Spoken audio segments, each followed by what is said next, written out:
Bonjour à toutes et à tous, je suis Marie-Laure d'Educabox. Comme je vous l'ai promis, je vous fais une petite vidéo pour vous proposer quelques livres que le Père Noël peut apporter à vos enfants cette année, à Noël par exemple, pour que vous ayez un petit peu une idée du niveau des livres à prendre en fonction des classes, en fonction du niveau de votre enfant et en fonction de l'âge de chacun de vos enfants. Voilà, donc la première chose très très importante déjà pour la lecture, c'est que idéalement, il faudrait que ce soit votre enfant qui choisisse son ou ses livres. C'est-à-dire qu'il vous montre les livres qui l'intéressent.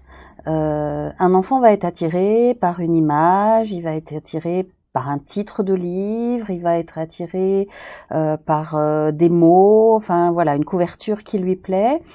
Et en général, c'est bien d'aller vers ce genre de livre, ou ce livre-là en particulier, parce qu'il y a de fortes chances derrière que il ouvre le livre à la maison et qu'il essaye de le lire. Donc idéalement, voilà, si vous avez un petit peu de temps avant, vous l'emmenez dans une bibliothèque ou dans une librairie, et qu'il vous montre un petit peu les livres qui l'attirent, qui lui plaisent. Et puis la deuxième chose qui me semble aussi importante, c'est d'instaurer une sorte de rituel de lecture à la maison. Donc par exemple, si vous lui lisez une histoire pour les tout petits, ça peut être l'histoire du soir, donc avant d'aller se coucher, pendant un quart d'heure ou 10 minutes, on lit l'histoire, donc soit c'est papa, maman qui lit l'histoire, soit si votre enfant commence à lire, il peut lire aussi, ou alors chacun son tour, on lit une phrase, on lit une page, on lit un paragraphe, voilà. C'est vraiment un moment privilégié, mais qui doit se ritualiser parce qu'en fait, du coup, l'enfant va le réclamer. Et même si ensuite il vous réclame toujours le même livre, ça n'a aucune importance. Lisez-lui l'histoire de ce même livre ou bien donnez-lui ce même livre à lire. Voilà, il va se sentir bien avec ce livre, il va se sentir à l'aise et donc il ne faut pas hésiter à aller dans le sens de l'enfant et à pas forcément lui imposer les choses. Voilà, donc ça c'était pour la partie un petit peu conseil. Et maintenant donc je vais vous montrer quelques livres qu'on peut trouver donc partout, en librairie ou à la bibliothèque ou voilà. Donc pour les tout petits, alors ceux que j'appelle les tout petits, c'est les grandes sections, donc ils ne peuvent pas encore lire tout seuls.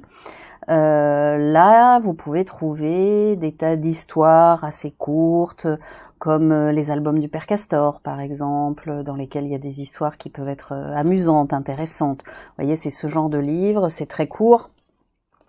C'est des histoires courtes, il y a peu de texte, il y a des images, et pendant que vous lisez le texte, vous pouvez tout à fait montrer l'image à l'enfant, et ensuite vous lui proposez d'essayer de vous expliquer ce qu'il a compris, ou voilà, ce genre de choses. Donc on a les albums du Père Castor comme ceci, on a aussi des livres comme par exemple J'aime lire, donc ça c'est pour des plus grands bien sûr, mais qui eux vont lire. Mais c'est aussi, vous voyez là par exemple, il y a 10 histoires qu'on peut lire avec les enfants.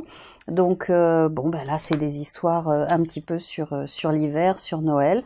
Donc vous avez des tas d'images, vous voyez les pages. Vous avez une double page avec les images et puis vous avez une phrase ou deux phrases. Donc vous pouvez soit vous lire l'histoire, soit lui demander de répéter, lui demander de voir s'il a compris, voilà. Ça c'est vraiment, je vois ça plus pour les petits, pour les grandes sections. Et puis après vous avez tous les livres de contes, il y a beaucoup de contes qui existent, aussi bien les contes très connus comme Les Trois Petits Cochons, Le Petit Chaperon Rouge, voilà, ce genre d'histoires très très connues. Vous avez aussi tous les livres d'albums de Walt Disney. Il y en a beaucoup, enfin il y en a pour chaque film qui correspond à chaque film, et ça en général les enfants ils aiment bien.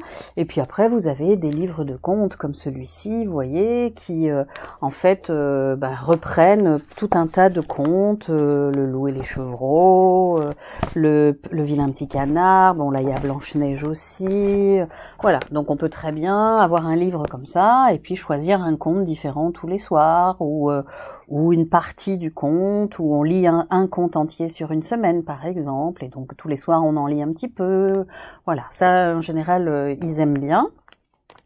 Voilà, ça c'est un autre exemple de conte. Vous avez aussi des livres comme celui-ci, donc vous voyez par âge, vous avez le livre de mes 5 ans, de mes 6 ans, de mes 7 ans, etc. pour les garçons, pour les filles, avec des histoires qui sont adaptées à l'âge, donc vous pouvez aussi lire aux enfants. Vous voyez, vous avez des jolies images et puis vous avez un petit texte qui va avec. Voilà, pour ceux qui commencent un petit peu à lire, vous pouvez essayer de voir s'ils reconnaissent certains mots, des choses comme ça. Mais voilà, c'est pour vous montrer qu'il y a quand même beaucoup de choix et que pour les petits, on peut trouver plein de choses. Ensuite, on va passer au CP. Donc les enfants de CP, alors les enfants en début de CP, vous avez des livres comme celui-ci par exemple, J'apprends à lire, donc là c'est début de CP, c'est bien marqué, c'est niveau 1. Donc là vous avez des images comme ceci aussi, et en fait vous avez une seule phrase ou 2 phrases au pire. Celles-ci sont bicolores, c'est-à-dire que le texte est écrit en noir et puis vous avez certaines lettres en fin de mots là qui sont écrites en bleu, et en fait c'est pour que l'enfant comprenne que ce sont des lettres qui ne se prononcent pas. On ne les dit pas, on ne les prononce pas. Donc voilà, et donc vous avez des livres comme ça, vous voyez, vous avez très peu de texte, beaucoup d'images, donc on peut aussi faire beaucoup de langage, beaucoup de vocabulaire, raconter tout ce qu'on voit sur l'image, en profiter, bon là c'est Noël, en profiter pour raconter ce qui se passe à Noël, quand on fait la fête, qu'est-ce qu'on mange, comment on prépare la table, enfin voilà, des petites choses comme ça.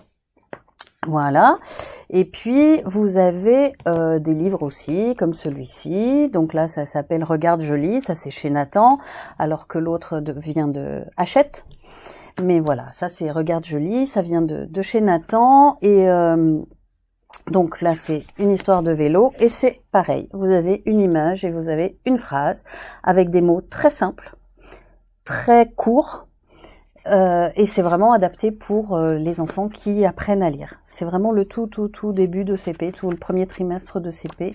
Voilà, on commence avec des livres très simples comme ça. Vraiment très peu de texte, des images, que les enfants soient attirés par le livre. Et puis ensuite, vous avez différents niveaux. Donc ceux-là, par exemple, il y a 3 niveaux. Donc ça c'est le niveau 1, le niveau 2 c'est quand on arrive au 2e trimestre du CP.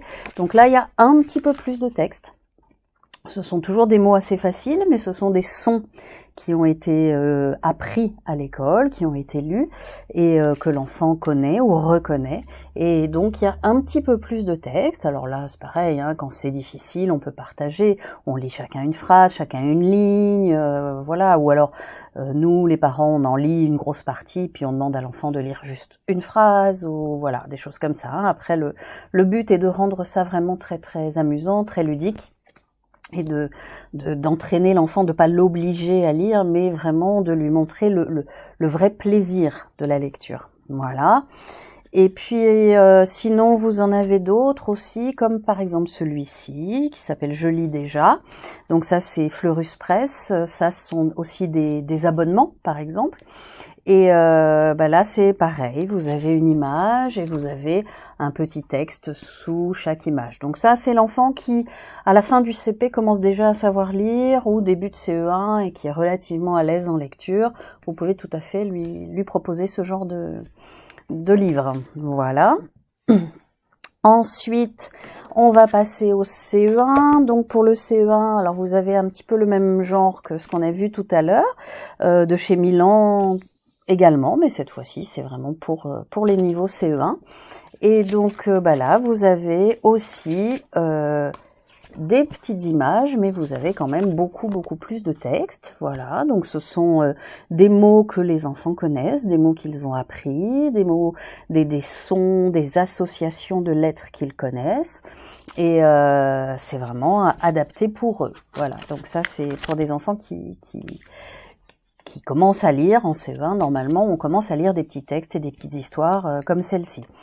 En voici un autre. Bon, là, c'est chez Nathan également. Donc, voilà, c'est un petit peu le même principe. Vous avez des petits dessins, vous avez un petit texte au-dessus. Voilà, des textes plus ou moins courts. Et voilà, donc la même chose, hein, soit l'enfant lit tout, soit vous en lisez une partie, il en lit une partie. Là, on peut très bien nous lire le texte et puis lui il lit ce qu'il y a dans les bulles. Enfin, vous voyez, et des choses pour rendre toujours la lecture très amusante, très ludique. Et puis vous avez chez Milan également les mois je lis. Donc là il y en a toute une série, hein, ça sort tous les mois ou tous les 2 mois. Et donc là c'est pour les enfants à partir de 7 ans. Donc c'est CE1, fin de CE1, il y a déjà beaucoup plus de textes. Et puis bon, toujours des images pour que l'enfant comprenne l'histoire, qu'il comprenne de quoi on parle. Voilà, donc là c'est vraiment plutôt fin de CE1, l'enfant qui est quand même déjà plus à l'aise en lecture et qui arrive à lire. Et puis enfin on passe au CE2. Alors le CE2, toujours dans le même principe que moi je lis qu'on avait vu pour le CE1. Là on va avoir tous les j'aime lire. Donc vous en avez tout un tas de séries, c'est pareil, ça sort tous les mois je crois. Il y en a un par mois, donc on peut très bien abonner l'enfant aussi, qui peut être très heureux de recevoir un livre tous les mois, un nouveau livre tous les mois. En général ça leur fait plaisir. Et voilà, donc là vous avez déjà beaucoup plus de textes, c'est des mots plus compliqués. CE2 on considère que l'enfant commence vraiment à lire de façon fluide et normale, que son vocabulaire s'enrichit beaucoup, et puis le fait de lire ce genre de livre, ça lui permet d'apprendre de plus en plus de mots. Donc voilà, il y a plein de petits jeux aussi à la fin du livre, il faut comprendre ce qu'on lit pour pouvoir jouer. Voilà, donc là il y en a vraiment tout un tas que vous pouvez trouver chez le marchand de journaux, que vous pouvez trouver dans ce genre d'endroit. Et puis vous avez les bibliothèques vertes, par exemple, comme ici Sam le pompier, ou là les bibliothèques roses également, c'est un petit peu le même niveau, le même principe. Donc voilà, vous avez une histoire, vous avez une page, vous avez un texte, et là en général les enfants ils aiment bien, ils accrochent. L'histoire est beaucoup plus longue, hein, vous voyez le livre est un petit peu plus épais, l'histoire est plus longue, mais on n'est pas obligé de tout lire d'un coup bien sûr. Et les enfants là, ils aiment bien ce genre de livre, ce genre d'histoire. Voilà, là c'est l'histoire de Coco, donc qui est sortie au cinéma aussi. Et puis, mais bon, vous en avez plein. Vous avez vraiment tout un tas de séries. Vous avez également, pour les filles par exemple, il y a des histoires de danseuses, donc vous pouvez avoir plusieurs livres qui se suivent. Je crois qu'il doit y en avoir une quinzaine ou une vingtaine qui sont sur les danseuses. Voilà. Pour les garçons, vous allez avoir quelque chose plus sur les chevaliers, ou vous voyez, en fait, il faut vraiment s'adapter à ce que votre enfant aime, à ce qu'il aime lire, à ce qu'il attire, et puis vraiment l'encourager et en faire un moment de plaisir, c'est-à-dire un rituel vraiment, ça c'est important, mais il faut que ce rituel soit vraiment un moment de plaisir et ça soit pas une corvée, que ça soit pas, sinon l'enfant aura beaucoup de mal à rentrer dans la lecture s'il considère ça comme une corvée. Voilà, écoutez, j'espère que j'ai pu vous donner quelques petits indices pour trouver des livres pour les enfants pour Noël. Et puis, n'hésitez pas à poser vos questions sous cette vidéo si vous en avez. Et je vous dis à très bientôt pour une prochaine vidéo. Bonne fin de journée. Au revoir.